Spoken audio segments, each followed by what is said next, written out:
আমি সত্যি যাযাবর বাঙালির নতুন একটা ব্লগে আপনাদের স্বাগত জানাই। আপনারা হয়তো জানেন যে আমি আবুধাবিতে থাকি। এবছর জানুয়ারির শেষের দিকে আমরা দুবাই মিরাকেল গার্ডেনে বেড়াতে গেছিলাম। তো তারই কতগুলো ছোট ছোট ভিডিও ক্লিপ আপনাদের সঙ্গে শেয়ার করব। যেহেতু আমি সেই সময় ব্লগিং শুরু করিনি, তাই এই ভিডিওগুলো একেবারে ব্লগিংয়ের মতো করে সাজানো গোছানো হয়তো নয়, তবে আশা করছি আপনাদের ভালো লাগবে। এটাই এন্ট্রি গেট। এখানে সকলের টিকিট চেক করে সকলকে ভিতরে ঢুকতে দিচ্ছিল। এখানে এসেই যেদিকে দু চোখ যায়, চোখ যেন জুড়িয়ে যায়। চারিদিকে নাম জানা অজানা নানান রঙের ফুলের সম্ভার। প্রথমে কোন দিক দিয়ে আমরা ঘুরতে শুরু করব সেটা বুঝতেই আমাদের 5 মিনিট কেটে যায়।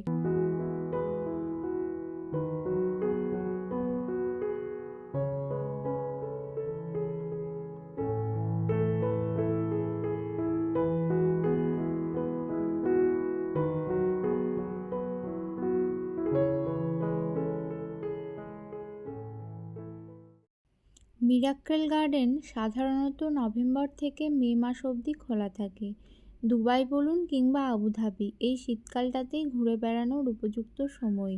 বেশি শীত থাকে না, অথচ গরমও থাকে না।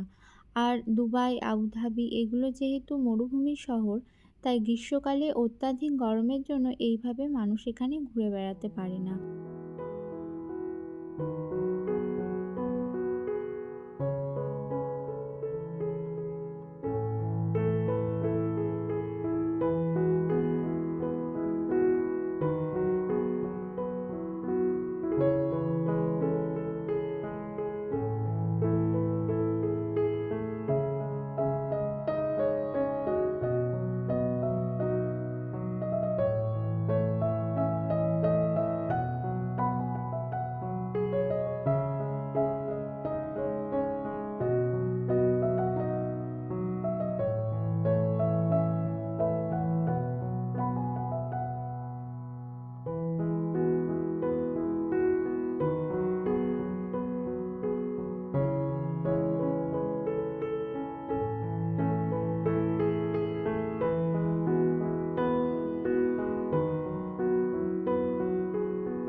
আমরা অনলাইন সাইট থেকে টিকিট বুক করে রেখেছিলাম, তাই এন্ট্রি গেটে আমাদের বেশিক্ষণ ওয়েট করতে হয়নি।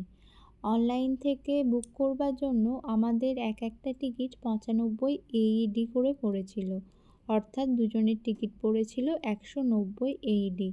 ভারতীয় টাকায় হিসাব করলে ওই 4300 টাকার কাছাকাছি হয়।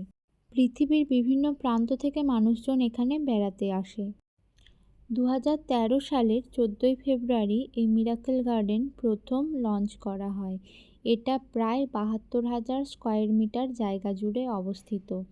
এই মিরাকেল গার্ডেন বিশ্বের সর্ববৃহৎ ফুলের বাগান, যেখানে প্রায় 50 million flowers and 250 million plants আছে।